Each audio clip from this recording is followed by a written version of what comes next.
bagaimanapun alam dan kehendak ilahi tidak akan membiarkan orang-orang jahat itu sehebat apapun bisa menutupi topeng mereka. Nah kan terbuka kan? Terbukalah di pidato HUT, terbukalah di forum internasional, di berbagai arena. Atau juga problem perjalanan perburuan kekuasaan yang begitu panjang, begitu berdarah-darah. Maka dia sampai ke atas ada kutukan. Karena kamu melalui selokan-selokan kotor, maka tidak bisa. Kamu menjadi pribadi yang sungguh-sungguh mewakili energi kebenaran. Jadi kita memasuki satu era omon-omon, di mana apa yang dimaksud negara itu adalah ucapan yang berubah-berubah, yang tidak bisa dipertanggungjawabkan.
Kalau model-model ini sebenarnya, kalau mau ditarik dalam pembahasan ilmu pengetahuan yang objektif, yang penglihatannya tidak didasari oleh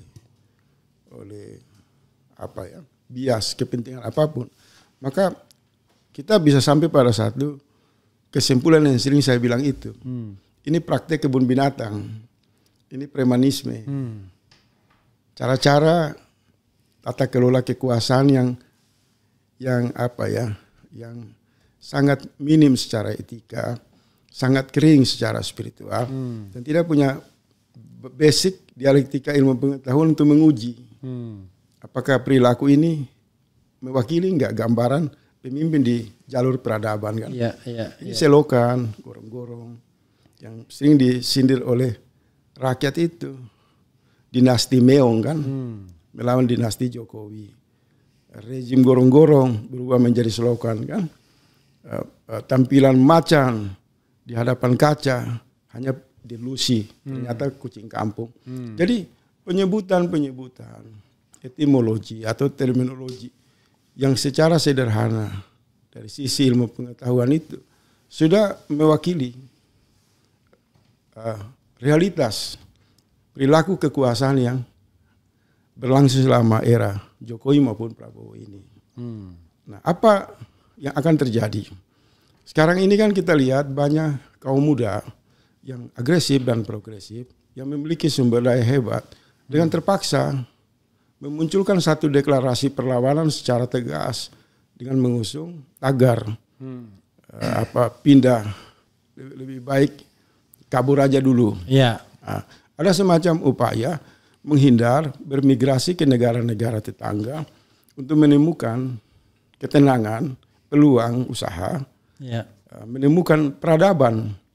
Karena mereka udah tidak yakin orang yang mereka harapkan, pemimpin-pemimpin yang mereka sangat idolakan dan harapkan, bisa memberi keteladanan, bisa memberikan solusi. Justru hari-hari lingkar kekuasaan itu sibuk dengan perebutan kepentingan di antara mereka. Rakyat terabaikan. Jadi kita memasuki satu era omon-omon di mana apa yang dimaksud negara itu adalah ucapan yang berubah-berubah, yang tidak bisa dipertanggungjawabkan.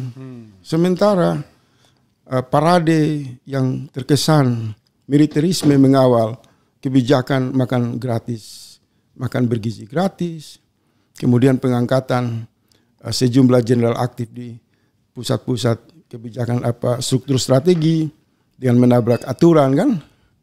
Kemudian partai-partai tidak kehilangan gagasan-gagasan besar, moralitas, energi spiritual untuk menghadirkan kekuasaan yang amanah.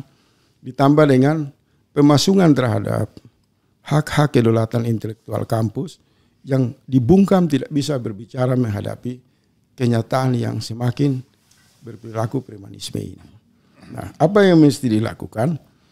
Arena ini bisa dilihat dari dua sudut, dari dua pandangan. Pandangan ruang demokrasi, mereka yang berjuang mempertahankan agenda reformasi dan demokrasi, jelas akan terusik mengkonsolidasikan jaringan elemen di seluruh Indonesia untuk memberikan peringatan-peringatan keras, teguran-teguran keras, mungkin dengan turun ke jalan, dengan konsisten meminta penegakan keadilan.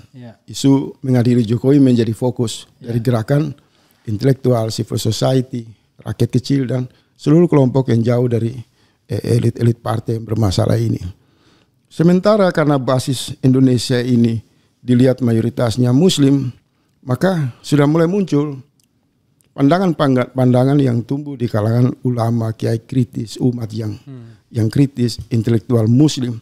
Mereka sudah menemukan gambaran transfer kekuasaan Fir'aun berubah kepada transfer perilaku kekuasaan Namrud.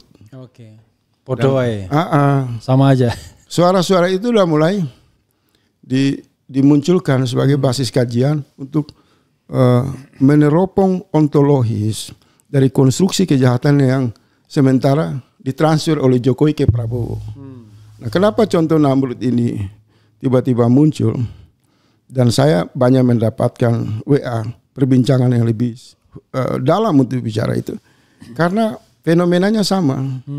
Ciri dari Namrud itu tidak merasa puas dengan apa yang dia miliki. Jadi kalau dia sudah memegang misal handphone, dia pingin seluruh pabrik handphone itu punya dia. Oke. Kalau dia sudah beli pesawat, dia pingin seluruh industri pesawat di Indonesia itu dikendalikan oleh dirinya. Jadi penumpukan atas dasar kerakusan yang tidak berkesudahan, yang kemudian Namrud itu terposisi setelah mengumpulkan materi, kekuasaan, jaringan, dia terganggu oleh gerakan-gerakan intelektual, gerakan-gerakan spiritual. Maka muncul lawannya kan, Sayyidina Ibrahim, Nabi Ibrahim alaihissalam. Apa yang dilakukan Nabi Ibrahim menghadapi Namrud atau di era kini yang sering disindir sebagai kejahatan omon-omon itu kan? Nabi Ibrahim tidak membawa pasukan yang banyak. Tapi Nabi Ibrahim ini berperan misalnya seperti Bang Refli, Bang Anies, Said Dido, yang masuk ke relung-relung jiwa rakyat. Kemudian hanya memberitahu, ini baik, ini buruk, ini baik, ini buruk. Ini bahaya, ini potensi untuk kebaikan. Nah, gerakan-gerakan ini yang kalau ditarik dalam konteks Indonesia hari ini sangat relevan. Terlihat dari pidato-pidato Prabowo itu sendiri, itu tidak beda dengan Namrud. Dia selalu bilang, sedikit-sedikit podcast, profesor-profesor apa itu. Dia selalu melecehkan ilmu pengetahuan. Iya kan? Nah itu sama dengan Namrud cirinya. Dia sudah memiliki semua kuda-kuda yang hebat, mobil-mobil yang hebat, istana-istana yang hebat, kekuasaan yang powerful, tapi dia krisis keimanan. Dia terbelenggu oleh rasa takut. Dia berada dalam kotak hitam. Dia hidup dalam kesendirian. Dia tidak melihat ada hubungan yang kuat dari kekuasaan itu mensupporting dia dalam membangun rasa percaya diri. Apa yang dialami Prabowo? Kalau membaca dalam peta pemikiran, wahyu yang diajarkan Allah kepada umat Islam, maka mudah untuk menyimpulkan. Kita memasuki era di mana perilaku kekuasaan itu gemar menipu, gemar mengumpulkan kekayaan mau halal atau haram, caplok sana caplok sini, dan gemar membuat jalan-jalan untuk memastikan kekuasaan itu bila perlu sampai mereka mati. Kalaupun jadi mayat bisa duduk di kursi, ya udah lantik jadi mayat aja kan, menembus 2 periode atau 3 periode. Nah, jadi kalau ada satu basis kajian tasawuf atau irfani yang dikelola dalam suasana kesadaran Islam secara lebih Ar-Rahman Ar-Rahim. Dengan tenang orang-orang muda membasuh tangan mereka, berwudu, menikmati sholat, menjalankan zikir, menghidupkan energi pikiran untuk terhubung dalam cara konstruksi berpikir, wahyu.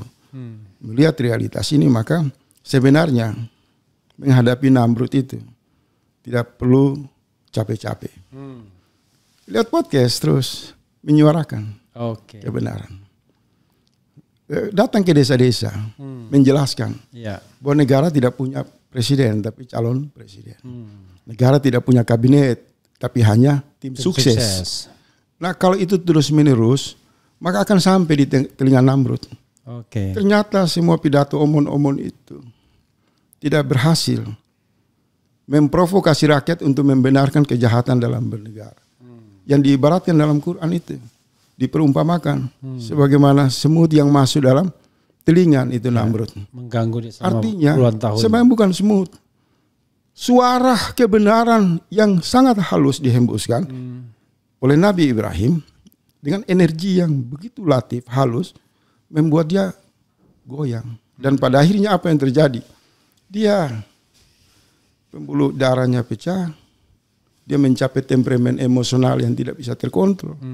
Karena yang saya sebut tadi itu, sudah kumpul semua harta, kekuasaan, ternyata dia miskin, moralitas, kehilangan harga diri. Dia ingin membangun nama baik, ternyata langkah-langkah dia memperburuk Yaitu citra dia sendiri di depan dia rakyat. sudah dimuliakan sebagai presiden yang dilantik. Dihinakan sebagai capres. Tapi dihinakan sebagai capres dan dihinakan sebagai ketua umum partai politik. Gitu. Tapi begini, saya ingin hal yang ini ya, belum disinggung. Ketika orang bicara adili Jokowi, tiba-tiba Prabowo secara demonstratif berkali-kali mengatakan dalam pidato, lucu katanya orang yang mau memisahkan saya sama Jokowi. Ya udah kita ketawain aja. Kali ini dia bukan lagi nyindir lagi, tapi dia tunjukkan saya cinta Jokowi, saya tidak bermasalah Jokowi, malah dipuji, terima kasih. Dan dia, kan saya termasuk mengatakan Prabowo ini orang yang sebenarnya ketika dia ngomong dengan yang dia pikirkan tuh, yes, itulah nggak terlalu beda, bukan yang dia lakukan ya. Jadi antara yang dia omongkan dengan isi kepalanya pada saat itu ya itulah. Jadi kalau dia misalnya memuji-muji Jokowi, bisa dikatakan pujian itu benar, bukan sekedar basa-basi. Dari relung hati yang paling dalam, ekspresi dari krisis moralnya, krisis, iman dan lain-lain. Jadi apa yang mau menjadi fokus? Ya, menjadi fokusnya adalah kenapa dia kemudian seolah-olah menantang rakyat.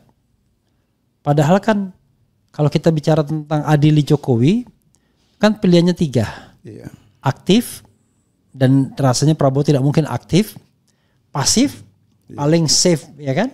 Tidak perlu dia mendorong, tapi tidak perlu juga dia menjadi backup atau menjadi benteng Jokowi.